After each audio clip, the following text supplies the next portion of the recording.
হেগি স্বাগতমটো জিতুছিয়াম blogs তো বহুত দিন হ'ল মানে আপোনালোকৰ মাজলৈ ভিডিঅ' দিব পৰা নাই তাৰ কাৰণে মানে একদমেই চৰি ভিডিঅ' মানে এই কাৰণে দিব পৰা নাই এইবাৰ মানে আমাৰ ঘৰৰ বাৰী পিছফালে মানে অলপমান খেতি কৰিছিলোঁ তো খেতিত লাগি আছোঁ মানে খেতিৰ লগতে এইবাৰ মানে আমাৰ মাধৱ ভাইহঁতৰ নতুনকৈ ঘৰ বনাব সেইবিলাক মাটি চাটি পেলাই থৈ দিছে তো ইহঁতৰ ঘৰতো মানে অলপমান কাম চাম কৰি আছোঁ আৰু ঘৰৰ কামৰ লগতে মানে দিনৰ 1 বাজিলেই হ'ল আপোনালোকৰ হয়তো মাজৰ বহুতে জানে যে মই কোম্পানীত কাম কৰোঁ তো কোম্পানীত কামত গুচি যাওঁ তো সেইকাৰণে মানে ভিডিঅ' দিব সময় পোৱা নাই আজি অলপমান সময় উলিয়াই লৈ আপোনালোকৰ মাজলৈ মোবাইলৰ মানে এটা ইনফৰমেশ্যন ভিডিঅ' লৈ আহিছোঁ বৰ্তমান সময়ত যদি আমি এই মোবাইল ফোনটো চাবলৈ যাওঁ তো বহুত বেছি মানে প্ৰয়োজন কাকনো নালাগে এই মোবাইল ফোনটো তো ব্যৱহাৰ কৰিবলৈ মানে সকলোকে প্ৰয়োজন আপোনালোকে হয়তো মোবাইল এটা ল'ম বুলি পইচা জমা কৰি আছে কিন্তু মোবাইলটোহে ল'ব পৰা নাই তো আজি আপোনালোকক এনেকুৱা এখন মোবাইল দোকানত লৈ গৈছোঁ য'ত নেকি আপোনালোকে মোবাইল বহুত কম দামতে পাব আৰু লগতে জিৰ' ডাউন পে'মেণ্টত জিৰ' ইণ্টাৰেষ্টত মানে মোবাইলবিলাক ল'ব পাৰিব তো এতিয়া বহুতৰ মনত মানে এটা ডাউট থাকি যায় যে সঁচাকৈ জিৰ' ডাউন পে'মেণ্টত আৰু জিৰ' ইণ্টাৰেষ্টত মোবাইলবিলাক পায়নে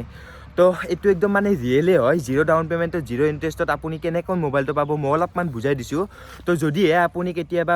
মানে ফাইনেন্সত কিবা এটা বস্তু লৈছিলে টিভি হওক বা ফ্ৰিজে হওক তো যদিহে আপুনি সেই বস্তুটোৰ মানে ফাইনেন্সটো প্ৰত্যেক মাহতে পূৰা টাইমত দি আছিলে তেতিয়া আপোনাৰ চিভিল স্ক'ৰ বুলি এটা ৰিপৰ্ট আহিব যদিহে আপোনাৰ চিভিলটো ঠিকে থাকে তেতিয়াহে আপুনি মানে জিৰ' ডাউন পে'মেণ্টত মোবাইলটো ল'ব পাৰিব মানে 1 টকাও দিব নালাগে মাহে মাহে জাষ্ট কিস্তিটো দি থাকিলে হ'ল আৰু ইণ্টাৰেষ্টটো ভৰিব নালাগে আপুনি জিৰ' ইণ্টাৰেষ্টতে মানে পাই যাব যিটো মোবাইলৰ দাম সেই দামতে মানে পাই যাব আৰু এটা কথা যে বৰ্তমান যিটো মই আইফোন চলাই আছোঁ এই আইফোনটো মানে সেইখন দোকানৰ পৰাই লোৱা হয় ফাইনেন্সত আজি আকৌ এটা ফাইনেন্সত মানে মোবাইল ল'বলৈ গৈছোঁ যিহেতু মোৰ আইফোনটো মানে সকলো ক্ষেত্ৰতে মানে ব্যৱহাৰ কৰিব নোৱাৰোঁ কিছুমান বাহিৰা ক্ষেত্ৰতো মানে এটা এণ্ড্ৰইডৰ প্ৰয়োজন তো ভাবিছোঁ মানে এটা নতুনকৈ এণ্ড্ৰইড লওঁ আৰু ফাইনেন্সতে ল'ম গোটেইখিনি আপোনালোকক দেখুৱাম মানে কেনেকৈ ল'ম কি কৰিম তো গোটেইখিনি দেখুৱাম বাৰু এতিয়া বলক গৈ থাকোঁ তো এতিয়া গৈ আছোঁ নলবাৰীত থকা নিউ ইলেক্ট্ৰনিক ছাৰ্ভিচ চেণ্টাৰত চক বজাৰৰ পৰা মানে যিখন পুলিচ থানা পায় তো পুলিচ থানাখনৰ ৰাইট চাইডে PNC ৰোড বুলি আছে তো PNC ৰোডৰ পিনে সোমাই গ'লে এটা মিউনিচিপালিটি অফিচ আছে তো মিউনিচিপালিটিৰ অফিচৰ ওচৰতে মানে আছে নিউ ইলেক্ট্ৰনিক ছাৰ্ভিচ চেণ্টাৰ বুলি মোৰে মানে চিনাকি হয় তাৰ পৰা মই মানে প্ৰায় মোবাইল লৈ থাকোঁ তো আজি আপোনালোকক দেখুৱাই দিওঁ বুলি ভাবিছোঁ তো বহুতখিনি ডিছকাউণ্ট দিব তো এইখনে হৈছে মানে নিউ ইলেক্ট্ৰনিক ছাৰ্ভিচ চেণ্টাৰ আৰু সেইটোৱে হৈছে মিউনিচিপালিটি অফিচ ঠিক ওচৰতে আছে আৰু এতিয়া বলক দোকানৰ মালিক মানে ধন্দাৰ লগত কথা পাতোঁ সকলোখিনি আপোনালোকক বুজাই দিওঁ তো এইটোৱে হৈছে ধন্দা মানে দোকানৰ মালিক তো মই যেতিয়া মানে আইফোনটো লৈছিলোঁ আৰু আইফোন 15 প্ৰ'টো যেতিয়া মানে লঞ্চ হৈছিল তেতিয়া মানে ধন্দাৰ দোকানত আছিলোঁ আৰু তাৰপিছত অহা নাছিলোঁ আৰু আজি আহি গ'লোঁ মানে এটা নতুনকৈ মোবাইল ল'বৰ কাৰণে তো এতিয়া ধন্দাই বা কি মোবাইল দিয়ে এতিয়া মানে এটা আমাৰ ভাল খবৰ আছে কেনেকুৱা ধৰা আগতে আমি EMI 24 বছৰ মানে বয়সৰ পৰা দিয়া গৈছিলে এতিয়া আমাৰ 22 বছৰৰ পৰা দিয়া মানে ল'ব পাৰিব 22 বছৰ হ'লে ল'ব পাৰিব আৰু লগতে আমি এটা লকিং চিষ্টেম এটা আনিছোঁ চিভিলটো কম থাকিলেও আমাৰ লকিং চিষ্টেমত ল'ব পাৰিব মানে আৰু এৰিয়াটো যিটো আমাৰ 50 কিলোমিটাৰ যিটো ভিতৰত আছিল এতিয়া আমি 100 কিলোমিটাৰ কৰি দিলোঁ 100 কিলোমিটাৰৰ ভিতৰতো মানে এতিয়া ফাইনেন্সত ল'ব পাৰিব কোনো কথা নাই মই যেতিয়া মানে আইফোনটো লৈছিলোঁ এইটো মোৰ মানে দেউতাৰ নামত লৈছিলোঁ কাৰণ তেতিয়া মোৰ বয়সটো হোৱা নাছিল তো এতিয়া যিহেতু ধন্দা কৈছে যে 22 বছৰতো ল'ব পাৰি তো আহি গ'লোঁ ডাইৰেক্ট কাৰণ আইফোনটো চলালে নোৱাৰি না এটা এণ্ড্ৰইডো লাগে এতিয়া মানে কোনো কথা নাই তুমিতো ধৰা আগতে ফাইনেন্সত একো বস্তু লোৱা নাই কিন্তু এইবাৰ তুমি ফাইনেন্সত নল'লেও আমি যিটো লকিং চিষ্টেম তোমাৰ চিভিলটো বৰ্তমান অহা নাই চিভিলটো আৰম্ভণিয়ে হ'ব এতিয়াৰ পৰাই কিন্তু আমি লকিং চিষ্টেমত মোবাইলটো তোমাৰ যদি কিবা কাৰণত EMI নিদিয়া আমি তাৰমানে তোমাৰ মোবাইলটো লক কৰি দিম কিন্তু তুমি আমাক 100% তুমি ভাবি লোৱা তুমি মোবাইল আজি ফাইনেন্সত পাবাই তো এইটো মানে ভাল কাম কৰিছে কাৰণ বহুতে আহি মানে ফিৰি যায় মোবাইল ল'ব নাপায় কিন্তু এইবাৰ ডাইৰেক্ট মানে ল'ব পাৰিব যোনে নাহক কিয় যদি চিভিলটো নহ'লেও মানে ল'ব পাৰিব তো ল'ব পাৰিব বহুত মোবাইল আছে তো চিলেক্ট কৰোঁ কোনটো ধন্দা বা কোনটো এটা ভাল চাই দিব আৰু যাতে চলাব 5G ইমানে কমত আহিছে এতিয়া আমাৰ ষ্ট'ৰত 10,000ৰ পৰাই 5G আহি গৈছে তোমাক মই মানে যিহেতু তুমি কৈছা যে মোৰ এটা মানে যিহেতু আইফোন এটা আছে এণ্ড্ৰইড এটা লাগে কম ৰেঞ্জত তাকো 5Gও হ'ব লাগিব মই তোমাক 10-12 হাজাৰ মানৰ ভিতৰত এটা 5G দি আছোঁ মই তোমাক মোবাইলৰ ফাইনেন্সৰ কাম চলি আছে আৰু আপোনালোকে যদি ইয়াতে মোবাইল ল'ব আহে তো ফাইনেন্সাৰ কোনোদিন ৰখি থাকিব নালাগে ফাইনেন্সাৰ অলৰেডি ইয়াতে বহিয়ে থাকিব আপুনি আহিলে হ'ল আৰু ইয়াৰ পৰা যিকোনো এটা মোবাইল চিলেক্ট কৰিলে হ'ল তো ফাইনেন্স হৈ যাব সদায় এটা কথা সুধোঁ ইয়াতে যদি কোনোবাই মোবাইল ল'ব আহে মানে কিবা এটা সেই ৰেট চাই কেনে ফাইনেন্সত ল'ব পাৰিব নেকি যে 10,000ৰ ওপৰত ল'লে ল'ব পাৰিব বা 10,000 ফাইনেন্সত এটা DMI ফাইনেন্স আছে DMI ফাইনেন্সত তোমাৰ 10,000ৰ তলতো ল'ব পাৰে কিন্তু 10,000ৰ তলত ফাইনেন্সত ল'ব পাৰে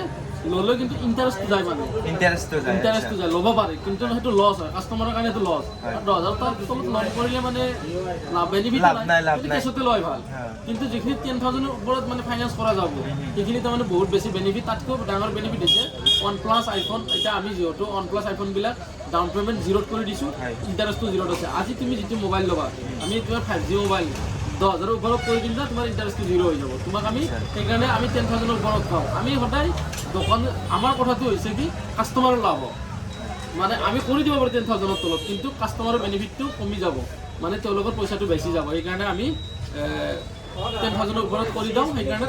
কাষ্টমাৰৰ বেনিফিট, কোম্পানীৰ অলপ বেনিফিটটো কম হৈ যায়। এনেওতো 10,000 তলত মোবাইল লোৱা কামেই নাই, কাৰণ আজিকালি যিহেতু 5G হৈছে আৰু নেটটো সকলোকে লাগে আৰু ভিডিঅ' বনোৱাৰ কাৰণে ভাল কেমেৰাও লাগে, কাৰণ 10,000 তলত ইমান এটা ভাল কেমেৰা নাপায়। তো 10,000 ওপৰত ল'লে মানে ভাল কেমেৰা আৰু ৰেমটো পাই যায় ভাল, মোবাইলটো ভাল, প্ৰচেছৰো ভাল পাই যায়। তো 10,000 ওপৰত যদি ফাইনেন্স লয় তো ল'ব পাৰি আৰু, কিন্তু 10,000 তলত ল'ব পাৰি, কিন্তু লৈ লাভ নাই। এনেও আজিকালি সকলোৱে মানে 5G মোবাইল বিচাৰি দিছোন, 4G মানে 4Gটো ইউজ নকৰে, প্ৰায় 5G বিচাৰে, কাৰণ যিহেতু সকলোতে মানে 5G আহি গৈছে। আৰু এটা কথা যে 22 বছৰত যিটো মানে ফাইনেন্সৰ কথা আছিলে, সেই ফাইনেন্সটো অনলি আপোনালোকে এণ্ড্ৰইড মোবাইলহে ল'ব পাৰিব। এণ্ড্ৰইডৰ মানে যিকোনো মোবাইল নহওক কিয়, অপ', ভিভ', ওৱান প্লাছ, মানে আইফোনৰ বাহিৰে আৰু সকলো ধৰণৰ এণ্ড্ৰইড ল'ব পাৰিব। কিন্তু আইফোন ল'ব লাগিলে আপোনাৰ বয়সটো 24 বছৰ হ'ব লাগিব, তাকে মানে ধন্দা কৈ আছে। আৰু ফাইনেলি বহুত সময় অপেক্ষাৰ পিছত মোৰ মোবাইলটো আহি গ'ল। সেইফালে চাব পাৰে Redmi 30C নতুনকৈ আহিছে, মাত্ৰ লঞ্চ হ'বা মাত্ৰ 2 মাহমান হ'ল আৰু বহুত বেছি মানে চেল হৈছে এই মোবাইল ফোনটো এইবাৰ। আৰু এইটো ইমানেই বেছি ভাল চেল হৈছে এইবাৰ, বহুত বেছি চেল হৈছে, সেইকাৰণে 5G একদম কমতে আহিছে। আৰু ক'ব গ'লে এইটো মই ভাবোঁ যিটো আমি ভাবা গৈছিলে তাতকৈ বেছি চেল হ'ব মানে। আচ্ছা আচ্ছা, তো সেইকাৰণে মানে মই লৈ ল'লোঁ 30C 6GB 128। তো এতিয়া এইটো আনবক্সিং কৰি চাওঁ ভিতৰত কেনেকুৱা মাল আছে। Redmi 13C আৰু এতিয়া এইটো আনবক্সিং কৰোঁ।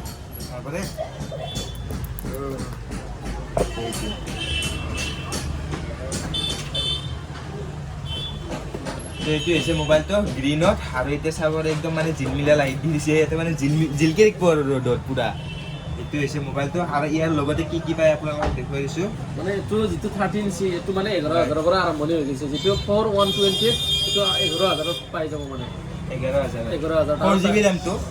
4GB ৰেমটো 4128টো। আৰু লগতে মানে এইটো আমি ফাইনেন্সত সেই কৰাই দিছোঁ, ইনক্লুড কৰাই দিছোঁ। ইয়াতে ইণ্টাৰেষ্ট 0, ডাউন পে'মেণ্ট 0, আৰু আমি আগতে যেনেকুৱাকৈ আছিলে যে মানে চিভিল কম থাকিলে মানে এই মোবাইল ল'ব নোৱাৰিব এণ্ড্ৰইড, এনেকুৱা নহয়। এতিয়া আমি খালি লকিং চিষ্টেম আনিছোঁ, 100% আমাৰ ইয়াতে আহিলে ল'বই পাৰিব, কিন্তু মোবাইলটো লক হৈ যাব। যদি আপোনালোকে EMI দিয়া মানে সেই কৰে, ডেট ফেল কৰে, তেতিয়াহ'লে এইটো লক হৈ যাব। আমাৰ ইয়াতে পূৰা এতিয়া 100% মই ক'ব পাৰোঁ ফাইল হৈ যাব, কিন্তু বয়সটো 22+ হ'ব লাগিব। তো মই যিহেতু মোবাইলৰ প্ৰতি ইমান এটা নলেজ নাই, সেইকাৰণে ধন্দাই গোটেইখিনি কৰিছে, একো নাই বাৰু। মোবাইলৰ লগত এডাপ্টাৰ আহিছে, এডাপ্টাৰটো হৈছে 18 ৱাটৰ, আৰু লগতে ডাটা কেবল একডাল আৰু চিমটো এখন। বাকী আৰু একো নাই বক্সাটোৰ ভিতৰত, কিন্তু মোৰ মোবাইলটোহে চবচে বেছি ভাল লাগিছে, কাৰণ 5 চাইডে মানে গ্ৰীণী কালাৰ, লগতে জিলমিলা লাইট আছে, সূৰ্যৰ তাপত মানে জিলকি থাকিব। আৰু লগতে ইয়াৰে যিটো বেক কেমেৰা আছে সেইটো হৈছে 15 মেগাপিক্সেল, আৰু তলৰ পিনে এটা আছে সেইটো হৈছে 2 মেগাপিক্সেল। বাকী ফ্ৰণ্ট চাইডে যদি চাব যাওঁ, এটা 8 মেগাপিক্সেল চেল্ফি কেমেৰা দিছে, বাকী আৰু চব একেই আৰু। মোবাইল লোৱা হৈ গ'ল, আৰু যদি আপোনালোকৰ এনেকুৱাকৈ 0 ডাউন পে'মেণ্টত বা 0 ইণ্টাৰেষ্টত মোবাইল ল'ম বুলি ভাবি আছে, তো নিউ ইলেক্ট্ৰনিক ছাৰ্ভিচ চেণ্টাৰত আহিব, এইফালে ধন্দাক লগ পাব। তো ধন্দাই যিমানখিনি পাৰে ইমানখিনি ডিছকাউণ্ট কৰি দি দিব, তো আহি যাব। হ'লেও মানে পৰীক্ষাৰ কাৰণে চেষ্টা কৰোঁ, মানে যিমান পাৰোঁ, মানে ক'ব নোৱাৰে আমাৰ ইয়াতে পিছত মানে হোৱাটোৱে হয়, মানে নোহোৱা বুলি কোনো কথা নাই আৰু। তো আমি এইটো বাৰু জানো, কাৰণ মই প্ৰথমতে আইফোনটো ল'লোঁ, তাৰপিছত আমাৰ মাধৱ বাই ল'লা OnePlus-টো, তাৰপিছত আজি আকৌ এইটো লৈছোঁ, কাৰণ 0 ইণ্টাৰেষ্টত পাই আছোঁ আৰু 0 ডাউন পে'মেণ্টত, সেইকাৰণে। বাকী ধন্দা এড্ৰেছটো একবাৰ কৈ দিয়ক। আমাৰ ষ্ট'ৰটোৰ নেম হৈছে নিউ ইলেক্ট্ৰনিক ছাৰ্ভিচ চেণ্টাৰ। এইটো আমাৰ নিয়াৰ মিউনিচিপালিটি অফিচৰ ওচৰতে হয়, আৰু এইটো আমাৰ PNC ৰোড, নলবাৰী টাউনতে হয়। আৰু মোৰ কণ্টেক্ট নাম্বাৰটো হৈছে 7663050461। এইটো নাম্বাৰত ফোন কৰিলে মোক পাই যাব। এতিয়া ডাইৰেক্ট মোবাইলটো লৈ আহি ঘৰ আহি পালোঁ, আৰু ক'ত কেনেকৈ মানে কেইটকাকৈ কিস্তি পৰিল, কেইমাহ হ'ল, গোটেইখিনি আপোনালোকক দেখুৱাই দি আছোঁ। তো মোৰ মোবাইলৰ কিস্তি যদি চাবলৈ যাওঁ 6 মাহ হ'ব কিস্তি। তো 6 মাহত কিমান কৰি আহিছে আপোনালোকক দেখুৱাই দিছোঁ, 1625 টকা কৰি 6 মাহ, আৰু প্ৰথম কিস্তিত 163 প্লাছ আহি যাব। তো আপোনালোকে কেলকুলেশ্যন মাৰি চাব পাৰে। ভিডিঅ'টো মানে ইয়ালৈকে আছিলে। তো যদি ভিডিঅ'টো চাই ভাল পালে please like, comment, share and চেনেলটো ছাবস্ক্ৰাইব কৰিবলৈ নাপাহৰিব। তো বাই বাই, জয় আই অসম।